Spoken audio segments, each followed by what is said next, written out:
Hello and welcome to the Second Tier Podcast. I'm Ryan Dilks and I'm joined by the Phil Taylor to my Luke Littler. It's Justin Peach. Good day to you, Ryan. What a story that is. By the way, Justin, how the devil are you, good sir? I'm absolutely fantastic. It's getting into January, so it's a very important time of year.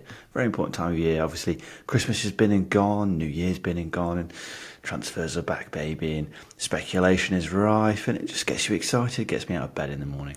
Yeah, I enjoy a good transfer window because obviously we've got the FA Cup this weekend, so not as much championship action or any championship action for us to talk about. So at least we can still keep our eyes cast on X or Twitter as it was formerly known and just see all the different links that are happening. I mean, some of them I'm quite enjoying the X content now, where it's made up of quite a lot of accounts who are just completely making up stories. You know, it's interesting to see what people's brains come up with.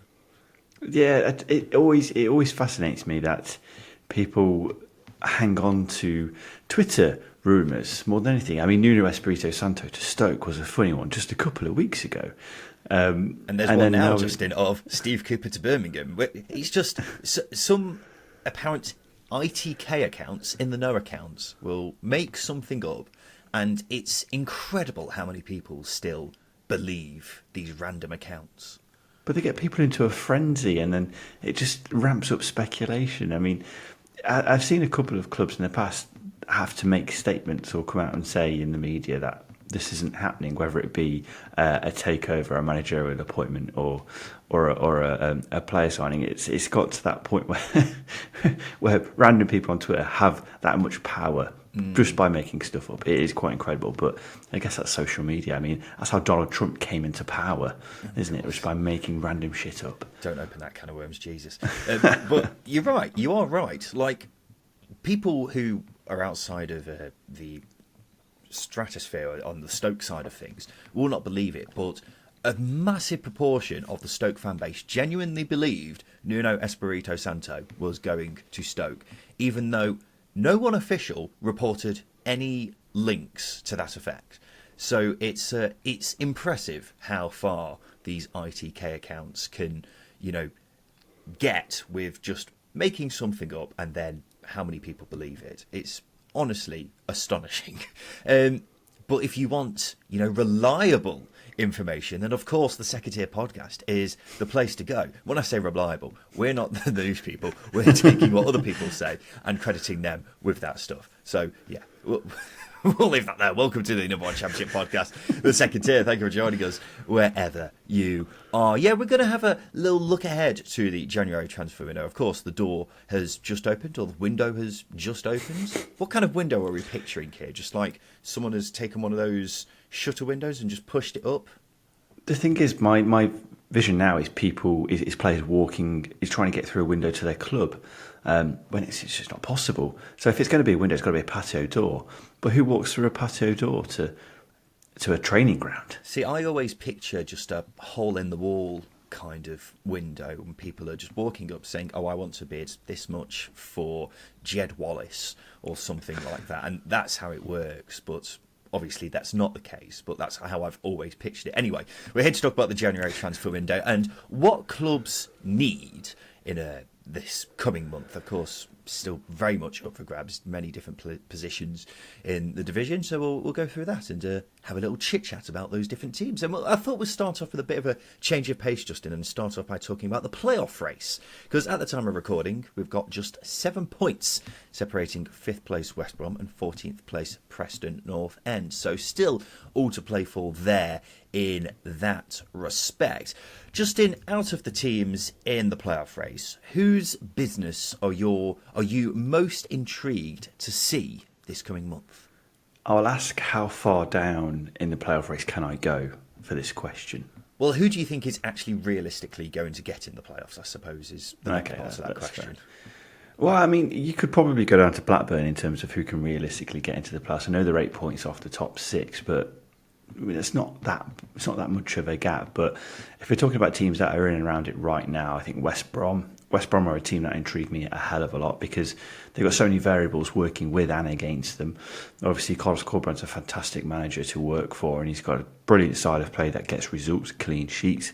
But they do need, for me, a couple of additions. But they've got the takeover hanging over them, or the potential impending takeover hanging over them, or lack of takeover hanging over them. They don't have a lot of money to spend or room to manoeuvre. They might be outgoings, and they certainly need incomings to really boost their chances of getting into the playoffs. So they're a team that intrigue me, and obviously Sunderland as well, because Sunderland have got such a good squad at their disposal. It's packed full of attacking talent that, for me, maybe they need a little bit more experience, or maybe they need another. Well, certainly need a number 9. So they're two teams that intrigue me. But if I was going to throw in a bit of a wild card, I think Blackburn do have the potential to get into the playoffs. I think they score a lot of goals. If they can tighten up, I think they can really push in. But they need additions. They need additions in their squad. But again, they're not going to be spending freely. They've gone down a different route with Greg Broughton, the technical director, and they're recruiting a little bit more smartly. But at the same time, that might not be working for them. So they might need to throw a little bit of money at the wall this January to see what they can get. Yeah, as I've said recently, if Blackburn could defend, they'd be quite a good side. And that's still very much true. So maybe a couple of defenders will certainly help on that account. And I think West Brom are an interesting case, aren't they? Because they could really do with some attackers, couldn't they? Particularly with Grady Diangana going to the African Cup of Nations and Jeremy Sarmiento being recalled from his loan by Brighton. The issue is, they are in the midst of that takeover, aren't they? So will they get the additions in January that they need? And we've put the question out on Twitter, what do fans think their clubs need in January? Matthew, who's a West Brom fan, says, we need a new owner. And that's the big thing, isn't it? Like, if this takeover doesn't get done before the end of the month, how many additions will they get? Will they be the additions that they need? That's quite an interesting proposition. So I guess I'll put this question to you. Would as a West Brom fan, if you were hypothetically a West Brom fan, Ryan, would you be happy with a takeover and no incomings at all? Because that means the long-term future of your club is secured, but your chances of getting the playoffs does diminish a little bit because you're not being able to strengthen. Or would you rather strengthen in January and wait for a takeover to come in at the end of the season? I'd be surprised if it lasted until the end of the season. This takeover, ongoing one. Okay, I'll slightly rephrase that, between January and the end of the season then. So it doesn't happen in January, so therefore it doesn't impact January. Well, I don't think it really matters when the takeover actually gets done, because as long as a takeover does get done, that's all that West Brom fans will care about. With regards to January, they need players in if they are going to stand any chance of getting in the top 6 this season. That's what fans have paid the money for. They want to see West Brom actually succeed this season. I don't think any West Brom fan out there would be happy with just another, top half mid-table finish with whatever happens with the takeover. Based on how they're doing right now, they want to see them get into the top 6. And look, West Brom have had a fantastic start to the season, much better than I think anyone expected. But they need at least a couple of attackers in January. I would say a striker, perhaps. Of course, they've still got Daryl Dike to come back, but will he ever actually become the player that West Brom fans are hoping for? I don't know. But without a doubt, they need at least a winger or two to add to the depth, because it's looking quite thin on the ground up front at the moment, isn't it? Yeah, and I think the other variable you've got to throw into the mix with West Brom is they've got an ageing squad. They need some more athleticism adding into it. They've got the oldest average age in the league, actually, in terms of their formations or starting 11s that they've put out. So adding a few more younger legs could make the world of difference. And those younger legs being in the attack really could make the difference, because you've got Matty Phillips, who's been in good form under Carlos Corberán, but he's picked up a couple of injuries. Obviously, he's been out for a bit. Jed Wallace has picked up a knock, and he's at the wrong end of his career. John Swift the same. So adding in some younger players who can add a bit of flair into that attack, like Sarmiento, like it was hoped that Sarmiento would do, I think would really go a long way to giving West Brom a little bit more spark going into the second half of the season. Well, a big question that needs to be answered this transfer window is, will Sunderland finally get a striker? Of course, no Ross Stewart now. Neither Nazari Rusin or Mason Burstow have worked out after joining in the summer. So they are absolutely desperate for a front man, aren't they? In fact, I don't think there's a club in the Championship right now who needs a striker as much as Sunderland. Maybe Ipswich, actually, but Sunderland are pretty desperate as well. Yeah, I mean, at least Ipswich have a couple of strikers at their disposal. I mean, as you said, Sunderland do have Rusin and Burstow, but they're not quite hitting the hymns that they need to hit, are they? They're not scoring enough goals. I know Rusin scored against Preston, and it was a good goal because he got in the 6-yard box and ahead of his marker, but needs to do it more consistently. And for me, Sunderland are absolutely desperate. You're absolutely right. I mean, last season they should have brought in a striker. I know Joe Gelhardt was meant to be playing in and around Ross Stewart as opposed to the actual number 9 when he arrived on loan last season from Leeds, but it wasn't the case. And we've seen in the past how much a striker can make a difference for clubs. Bournemouth adding Kiefer Moore to their ranks a couple of seasons ago got them over the line into the automatic. Nottingham Forest adding Sam Surridge got them into the playoffs and flirting with the top 2. He scored 7 in 17, so it really does make a difference. And if they can go out and find a striker to go out and get 7 or 8 goals between now and the end of the season, like Ellis Sims did in the first half of last season for Sunderland, they'll easily get into the top 6 because they've got a really good front line. They create a lot of chances, and they're not defensively a bad side either. So yeah, they're one of those teams that I think just one player will do Sunderland, and I'd be very confident in saying they'll get into that get into the playoffs. I'm not sure I'd be that confident. I'm still far from convinced about the appointment of Mick Beale. Okay, but Mick Beale does add a variable in there. Yeah, he does. It's quite astonishing, really, how strong this Sunderland squad is, but the contrast in how weak they are up front is just startling. So a striker has got to be a priority. A couple of positions they could also strengthen. I think defence, they're looking a bit thin on the ground in terms of numbers, so that won't be a bad addition. A couple of additions there either, but striker, they've got to bring someone in. They just simply have to. A club I'm watching from afar with intrigue this January, Justin, is Hull City. A very ambitious club, we know. They had a fantastic summer window and are seemingly looking to play another blinder this month. Burnley's Manuel Benson is someone who's been linked, but it's undoubtedly an exciting month ahead for Hull City, isn't it? It is. I think that it's more exciting because Liam Rossini knows where his weaknesses are, and he tries to correct them quite quickly. And then you look at the summer as well, that they went out and signed Aaron Connolly, and everyone sort of raised their eyebrows and said, "Oh, I'm not going to get anything from him." But he's been scoring goals. Liam Delap's been scoring goals on loan, so he's taken players who haven't necessarily been fantastic in previous spells, and he's turning them into good Championship players. And Manuel Benson really does get the saliva flowing, because adding that bit of quality and flair into that whole team with Liam Rossini, it's exciting. I mean, he got 11 and 33 in the league last season, and scored countless goals where he's cut inside and scored from distance. So it's going to turn those tight games around for Hull at the moment. They do find themselves on the other end of it at times, and it's going to throw them in their favour. Obviously, Scott Twine showing glimpses of that, and Saeed Manesh is an option now. He's back fit, but Benson would be a magnificent capture. And as I say, I think the key thing for Hull is they've got Rossini at the helm, who's very good at spotting weaknesses in his team, and he's very good at alleviating those with the right personnel. Yeah, Henry, who's a Hull fan, says we need a left back and a goalkeeper in January. I think goalkeeper is certainly a position they could do with strengthening, and left back as well. I don't see why not, but Liam Rossini has said he expects a busy month, so you can expect Hull to be signing multiple players in multiple positions over the course of January. But it's absolutely thrilling heading into this, just watching what Hull City do, because the ambition that they're showing is just fantastic. I mean, the idea of a front four with the likes of Scott Twine, Jayden Philogene, Manuel Benson, Liam Delap is, it's a dream for a Championship nerd like ourselves, Justin. So that's why it's so exciting seeing what Hull do. They simply do not care about what boundaries they've got. So here we go. I'm keeping a close eye on what Hull do in January, because it's going to be very, very exciting. And what do you think about Coventry City, Justin? Here's my take. I think they're in an excellent position and are probably the club in the playoff race who need to strengthen the least. What do you think? I think maybe some recency bias does play into that, because they've been so good of late, and obviously they're hitting their stride quite comfortably. But they did well last season in recruiting a couple of players on loan that sort of really got them over the line.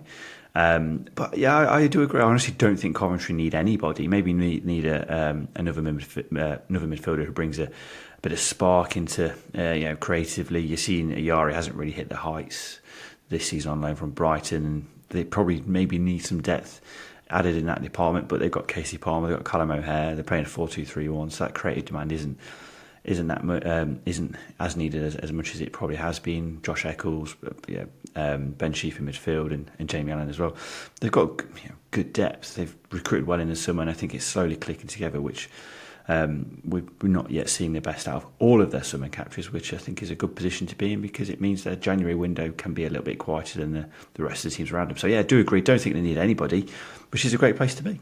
Yeah. Louis, who's a Cov fan, says they need a centre mid, right back and a winger.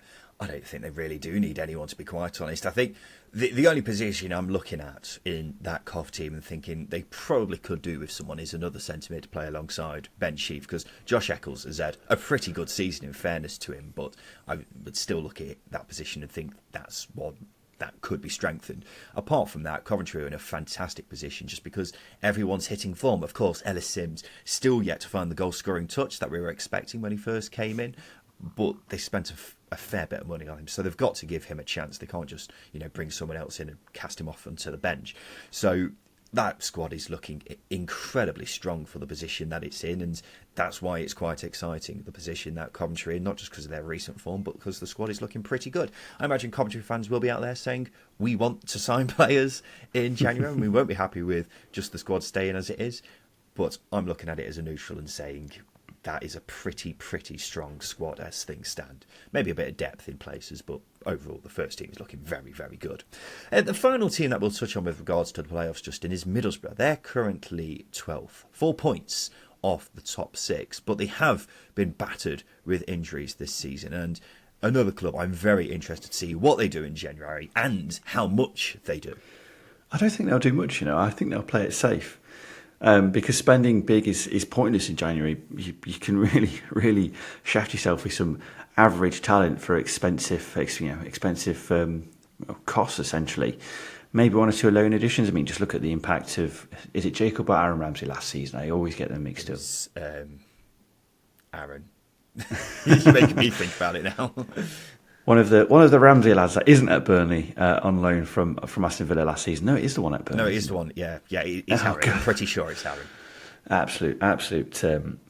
Mind screw there. And Cameron Archer is the other one that they brought in, and they made a huge impact in getting Borough into the playoffs, and maybe they can repeat that with one or two again. But it's a very difficult thing to do.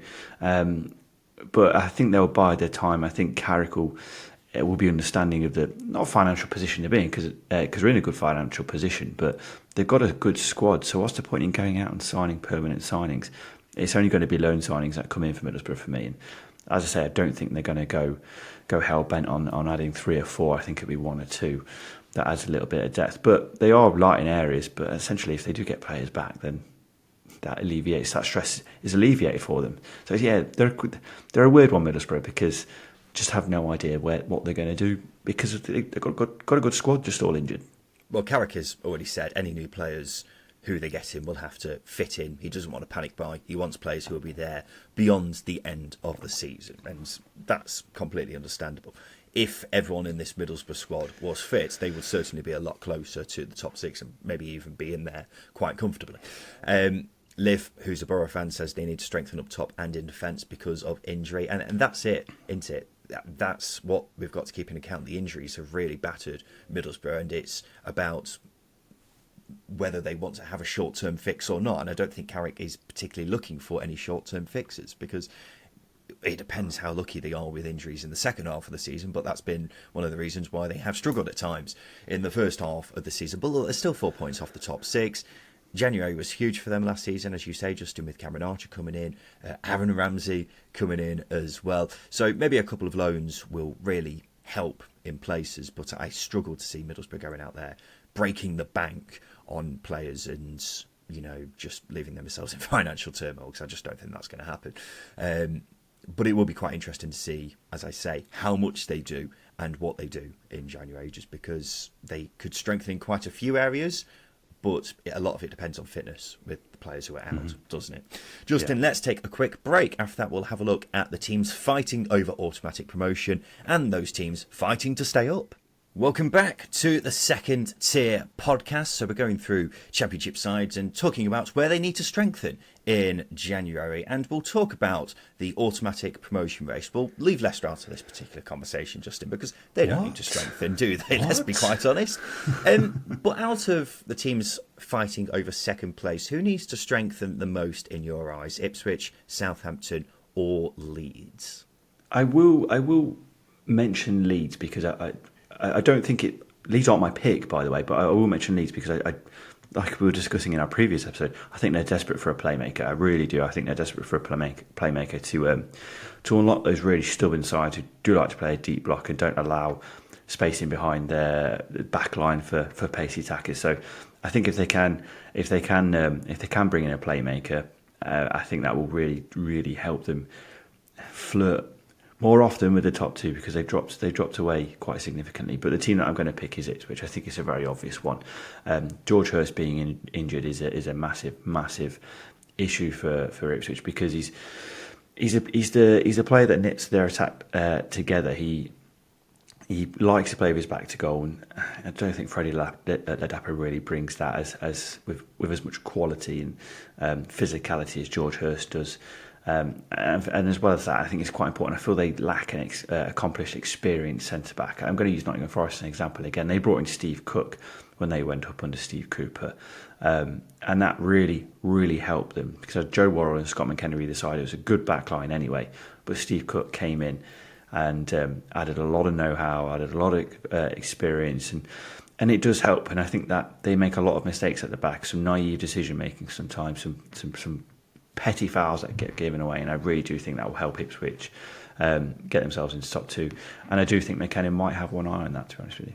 Well, Ipswich have done remarkably well to get to this point, but they desperately need to bring players in, and that has been made all the more clear with the injury to George Hurst up front, who's now going to be out until around April time. So for my money, they simply can't expect to be in contention for automatic promotion as the season goes on if they have Caden Jackson and Freddie Ladapo as their only options up front. I don't think that'll be the case because I'll be very, very, very surprised if Ipswich don't strengthen up front in January. Jay Stansfield, currently on loan at Birmingham, has been mentioned, which I think would be a good move. I think they could do with at least another forward, though. Stansfield, I think, well, he's mainly played as almost a number 10 for Birmingham this season, and that's where he's played his best football. So someone who would be, your kind of George Hurst type number 9 would be the ideal addition for me. But yeah, as I say, they could do with at least 2 strikers, really. Jeremy Sarmiento has joined on loan from Brighton. He was a winger at West Brom, which is a decent addition. A couple of defenders for depth at the back would be very handy as well. Just now, I do agree with you to some extent that I think a couple of defenders would go a long way. But at least 2 forwards has to be the absolute priority for Ipswich if they're going to get automatically promoted. Richard, who's an Ipswich fan, says we need a new striker. Reese says striker. So I think it's pretty obvious where Ipswich need to strengthen this month. But let's go back to what you were saying about Leeds. Justin Zovic, who's a Leeds fan, says we need a left back. Damien says left back and number 10. You've been quite strong on your calls for Leeds to get a number 10 in January, haven't you? And as you were just explaining a second ago, it's to unlock teams who are sitting quite deep against Leeds, which is what they've struggled with quite a lot recently, isn't it?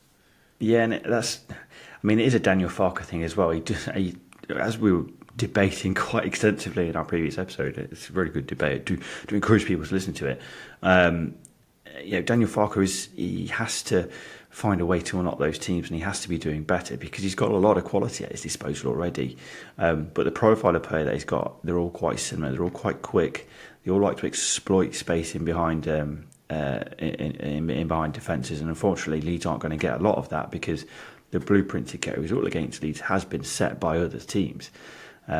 So having that number 10, and I've made the reference to Emi Buendia, who was under Farker at Norwich. not a quick, pacey player, but very good and very in tune with his forward line, very good at finding space and knitting those balls in behind. And when you've got someone like Jorginho Rutter and Joel Pirro, who are very good in and around the box and good at making those dynamic runs in and around the box as well, having a player who can find them is going to go a long way, because I don't think they have a player like that. It's quite crazy to think about that. I don't think they have a player who can do that consistently and regularly. And of course, it's a very difficult skill set to attract in January. But Leeds have got the financial power to do it, and they've also got the pull because they're a big club. Well, I don't think they need a number 10. I think when you look at, well, Justin, let's be honest, they've been flying away with they've been by far and away the third best team in the division so far. And when you put the squads side by side, they've got a much better squad than Ipswich, haven't they? The reason why they've been dropping silly points here and there is, for me, down to Daniel Farke. He's the one who's got to take the blame for that. So that's why I don't think they need a number 10 in January. I think one would be great if they could get one in. I don't know if they're going to find someone of the same quality as the rest of the Leeds squad who fits in there seamlessly, but we'll have to wait and see. But I don't think that's a position they desperately need. I think a left back is a position they could do with certainly strengthening. Sam Byram's been filling in there for pretty much all season. Jed Spencer's been appearing there fairly recently as well. It's worth remembering they paid £15 million for Junior Firpo a couple of years ago, and he's just not getting a look in, but that's probably because he's not very good. But a left-back would certainly go a long way, I think, with giving this Leeds team a lot more natural width as well. So I think left-back's more of a priority than number 10 is for me. Personally, I would certainly say that.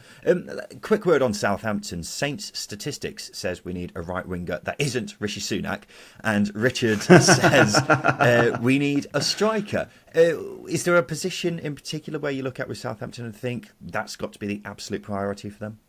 Well, I've said number 9 is a big thing, but they've got good players. They've got obviously Sycamore, they've got Shea Adams, Adam Armstrong, who's been incredible this season. They've got good players in the final third. I think a right wing is a good shout, because Nathan Teller would have been filling that void, and he would almost certainly be on double figures by now if he was still at Southampton. Obviously can speak hypothetically, but I'd be very confident in saying he'd have scored a lot of goals in his Southampton team under Russell Martin, like he did on the opening day of the season, for example, against Sheffield Wednesday. They probably didn't replace him, didn't have time to replace him, or didn't invest to replace him. And I think bringing a player in who can add a little bit more into the final third would go a long way. But I think Southampton are quite comfortable because they've got a good squad, good deep squad. Yeah, I struggled to pick out a massive weakness in this Southampton team, and I think if they did go the whole of January without signing anyone, they would still be in a very, very good position to get automatically promoted.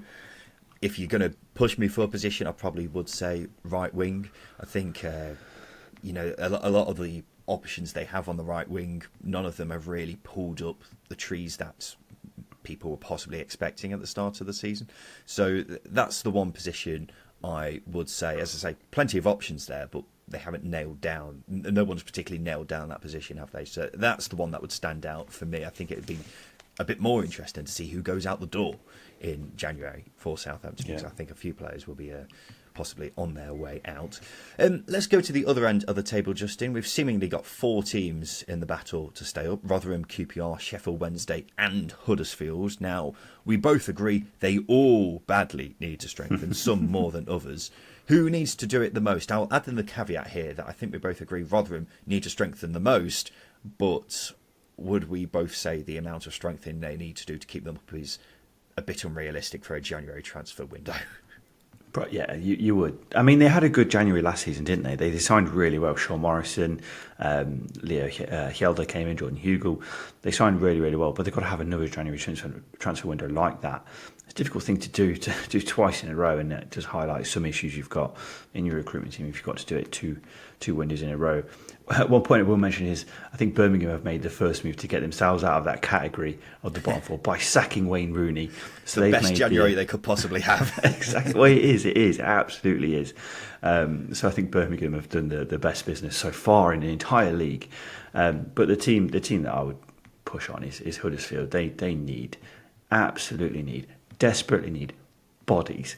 let alone good players. They just need bodies in the door, because you go back to the summer window, signed a backup keeper, signed Tom Edwards, bit meh. They signed Ben Wiles, who hasn't really hit the form that we know he can hit. I mean, he got linked with Burnley last summer, for example. They need to go in and add at least 4 or 5 players. Difficult thing to do in January. I've seen Alex Matos, a young Chelsea player, linked. I think that's a good potential incoming for them, because Chelsea have got the best academy in the entire league. In the entire country, and he's apparently one of the best in the Chelsea's academy. So it's a good prospect, and they've got a good history of bringing in loan players from Chelsea as well, with Casey Palmer and Izzy Brown, for example. So for me, Huddersfield they've got the worst squad in the league. It would be a miracle if Darren Moore can keep getting, the quality out of it that he is so far, which isn't a lot. So without more additions, I can see them going down. Yeah, Huddersfield are 100% the team who needs to strengthen the most out of the bottom 3 outside, the bottom 4 outside of Rotherham, if that makes sense. They had a really poor summer transfer window, didn't they? Which I believe is the ultimate reason why Neil Warnock left, and it's an achievement in itself that they've been outside the bottom 3 for most of the season after that terrible window. And with the squad they've got so far, they need at least 5 or 6 players, mainly going forwards and in midfield. Up front, they're relying so much on Delano Bergzorg, who's a very hit and miss forward, not just in terms of performances, but also with fitness. And then Jordan Rhodes has been linked with a return. He's been banging them in for fun at Blackpool, so that would be interesting. A striker is the main thing they need to get in, though.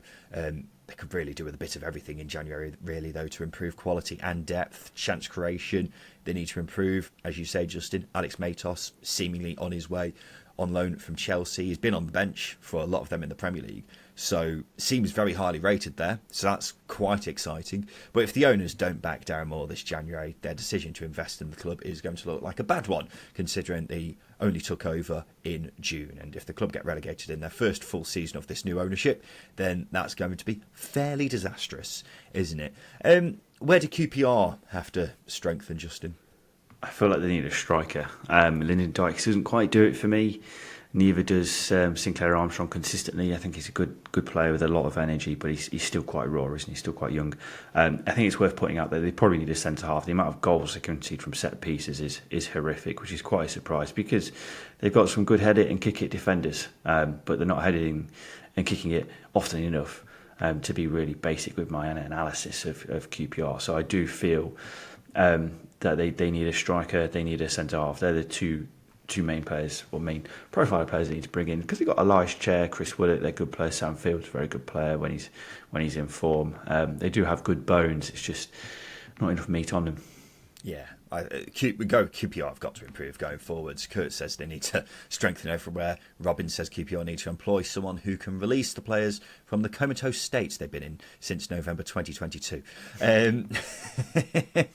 But it's going forwards where the big issues have been recently. I mean, Marty Cifuentes has done a fantastic job in tightening it up at the back with QPR, but they've lacked so much going forwards recently. They've been really toothless. Lyndon Dykes just...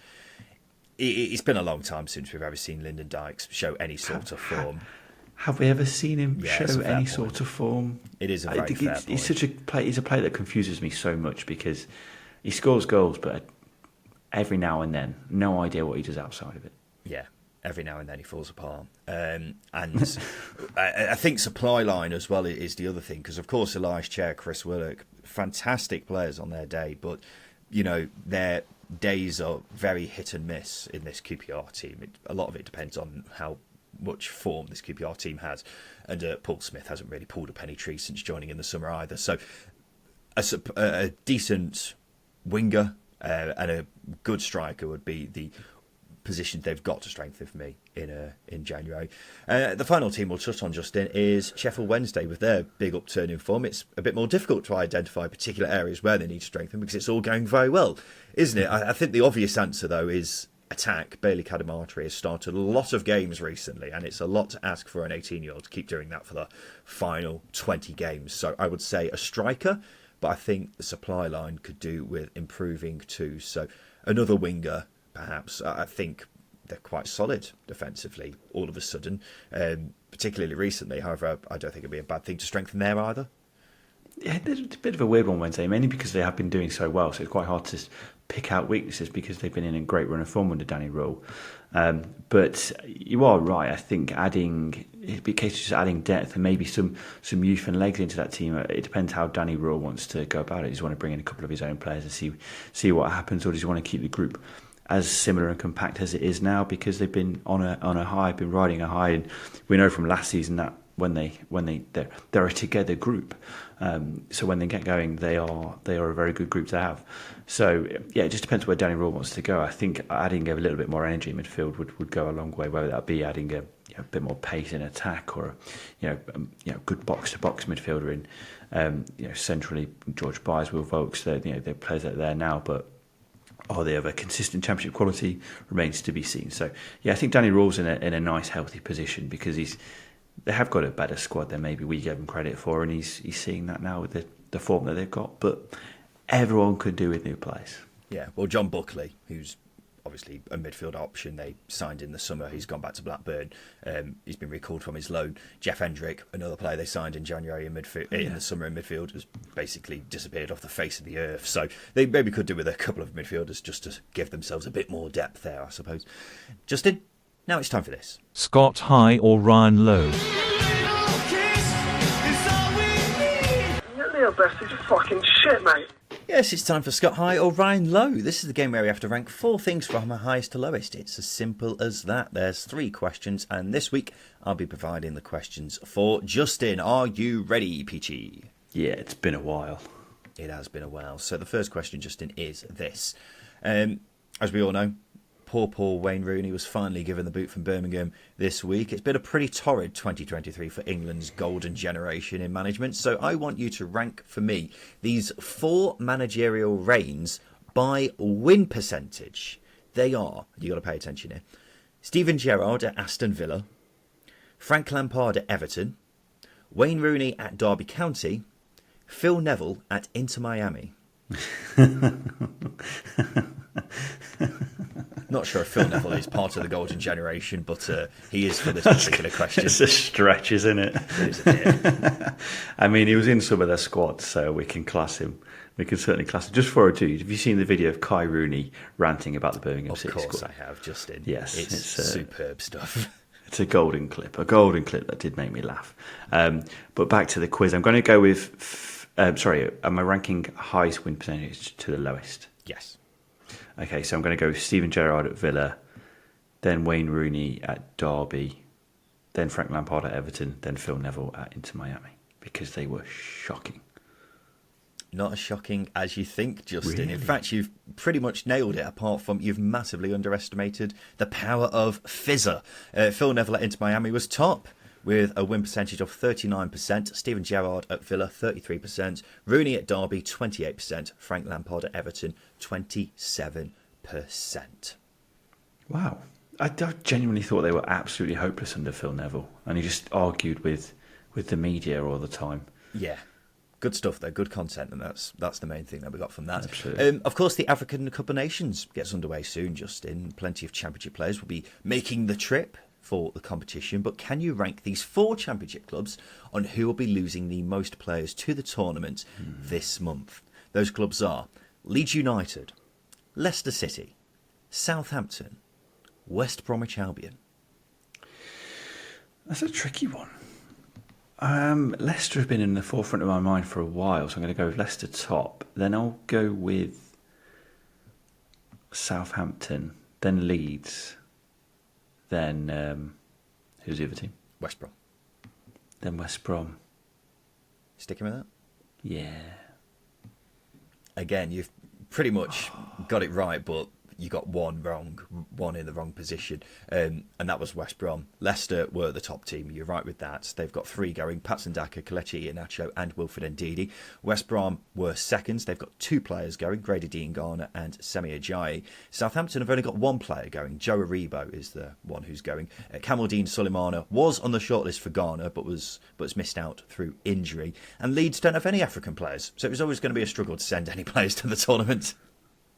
Yeah, I just assumed maybe 1 or 2 might go, because recruited extensively from other countries over the last couple of years, so I thought maybe one might have crossed their path. But yeah, fair enough. Rumour has it they tried to send Patrick Bamford, but they were told no.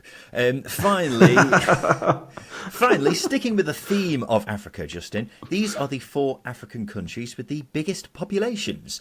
Can you rank them on who has the biggest population? These figures are from each country's national census. Those countries are DR Congo, Egypt, Ethiopia, Nigeria. See, what I need right now is that guy who's running the entire length of Africa, just to give me a little bit of insight, because he's been in the continent of Africa for a long time now, so surely he would know. Yeah, so I completely forgot what the countries were: Egypt, DR Congo, Egypt, Ethiopia, Nigeria. Nigeria is quite a big country. Actually, I'll rephrase this. All of the countries in Africa are quite big countries. A lot of land in Africa. So I'm going to go with Nigeria, then Egypt. Oh, there's a lot of sand in Egypt. I'm going to go with... The thing is, you're only going to live close to the River Nile. You're only going to live close to the River Nile. And the DR Congo, a lot of it is jungle as well. So not many places where you can settle in those 2 countries. So I'm going to go with Nigeria, Ethiopia, then Egypt, then the DR Congo. He's bloody nailed it, ladies and gents. Am I? I don't know how it got to that point with that logic, but he has absolutely nailed it. Nigeria, top, 216 million, by far the biggest in Africa. The 6th most populated country in the world, actually.